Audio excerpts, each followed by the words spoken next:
شیر اور خرگوش۔ ایک گھنے جنگل میں ایک شیر رہا کرتا تھا۔ وہ تمام جنگل کا بادشاہ تھا، لیکن وہ بادشاہ جیسے پیش نہیں آتا تھا۔ ہر دن بے رحمی سے جنگل کے جانوروں کو کھا جایا کرتا تھا۔ شیر کے خوف سے جنگل کے جانور چھپ جایا کرتے تھے اور خود اپنی بھوک و پیاس کو مار کر سخت مشکلات سے دوچار ہونے لگے تھے۔ اس طرح کچھ دن بعد جنگل کے تمام جانور ایک مقام پر جمع ہوئے اور شیر کے شر سے محفوظ رہنے کے لیے سب مل کر رائے مشورہ کرنے لگے۔ سب نے اپنی اپنی بات رکھی اور آخر میں نے کہا، میرا خیال ہے کہ ہم روز شیر کے ہاتھوں مرنے کے بجائے ہم خود ایک ایک بار شیر کے پاس چلے جائیں۔ اس طرح روزانہ شیر کسی ایک کو کھا لے گا اور ہم سب اپنی اپنی باری سے چلے جائیں گے اور بلا خوف و ڈر سکون سے زندگی گزاریں گے۔ گیدڑ کے مشورے پہ تمام جانور رضامند ہو گئے۔ ایک بندر نے کہا، ٹھیک ہے، تمہاری بات بالکل درست ہے۔ موت کا خوف کرنے کے بجائے اپنی باری آنے تک ہم اطمینان و سکون کی زندگی گزار سکیں گے۔ جانوروں کی بات چیت مکمل ہونے کے بعد خود گیدڑ نے شیر کے پاس جا کر یہ ساری بات بتائی۔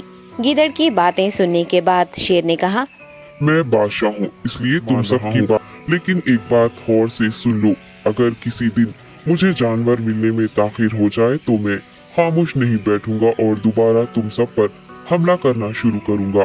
شیر نے بڑے غصے سے یہ سب کہا۔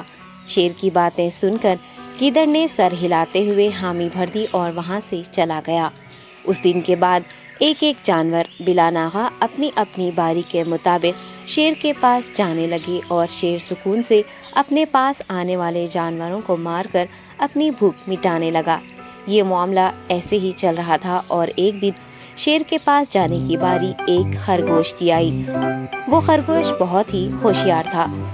اسے شیر کے پاس جانا منظور نہیں تھا اور اس نے اپنے ساتھی جانوروں کو بے رحمی سے مارنے والے شیر سبق سکھانے کی ٹھان لی اور ایک اچھی تدبیر نکال کر آہستہ آہستہ شیر کی گفا کے پاس پہنچ گیا۔ تاخیر ہو جانے سے شیر کافی غصے میں تھا اور خرگوش کو دیکھ کر غصے سے کہنے لگا، میں نے تم سب کو پہلے ہی کہہ دیا تھا، دیر ہو جائے تو میں خاموش نہیں بیٹھوں گا۔ تم نے وعدہ خلافی کی ہے، اس لیے میں جنگل جا کر من چاہے جانور کا شکار کر کھا جاؤں گا۔ تب خرگوش نے شیر سے کہا، معاف کر دیجیے بادشاہ سلامت، غلطی ہو گئی اور اس کا ایک واجب سبب ہے۔ اطمینان رکھیے، میں بیان کرتا ہوں، آپ سنیے اور اس کے بعد آپ آرام سے مجھے مار کر کھا لیں۔ شیر نے پھر غصے سے کہا، وہ کیا بات ہے، جلدی بتاؤ۔ خرگوش بادشاہ سلامت، میں آپ کے پاس آ رہا تھا اور راستے میں مجھے ایک شیر مل گیا اور مجھے مارنے کے لیے آگے بڑھنے لگا۔ میں نے آپ کی بہادری کی بات اس شیر کے سامنے رکھی، لیکن وہ شیر آپ کے بارے میں بہت برا بھلا کہنے لگا۔ یہ سن کر میں نے غصے سے کہا، تم ہمارے جنگل کے نہیں ہو، ہمارے بادشاہ کے بارے میں ایسی باتیں مت کہو۔ یہ سن کر وہ شیر مجھ پر حملہ کرنے کے لیے تیار ہو گیا۔ یہ دیکھ کر میں نے کہا، تم مجھے مارو گے تو ہمارے بادشاہ تمہیں ہرگز نہیں بخشیں گے۔ تب اس شیر نے کہا، تمہارا بادشاہ میرا کیا کر لے گا؟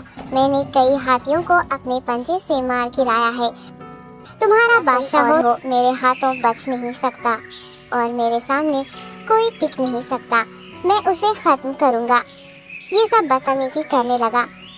میں نے اس شیر سے کہا، تم ہمارے بادشاہ سے آ کر بات کرو۔ تب اس نے فخر سے کہا، میں کیوں آؤں؟ تمہارے بادشاہ میں دم ہے تو اسے ہی یہاں لے کر آؤ۔ یہ کہہ کر مجھے دبانے لگا۔ بادشاہ سلامت، اسی لیے آنے میں تاخیر ہو گئی۔ یہ سنتے ہی شیر غصے سے کہنے لگا، چلو ابھی چلتے ہیں، اسے ختم کر دوں گا۔ یہ سننے کے بعد خرگوش نے شیر کو جنگل کے درمیان موجود ایک کنویں کے پاس لے گیا۔ خرگوش نے کہا، بادشاہ اس کے اندر دیکھیے، وہ وہاں آپ کا بے صبری سے انتظار کر رہا ہے، آپ اسے اچھا سبق سکھائیے۔ شیر غصے سے فوراً کنویں میں جھانکنے لگا اور زور سے دہاڑنے لگا۔ تب دوسری جانب سے بھی دوسرا شیر دہاڑتا ہوا محسوس ہونے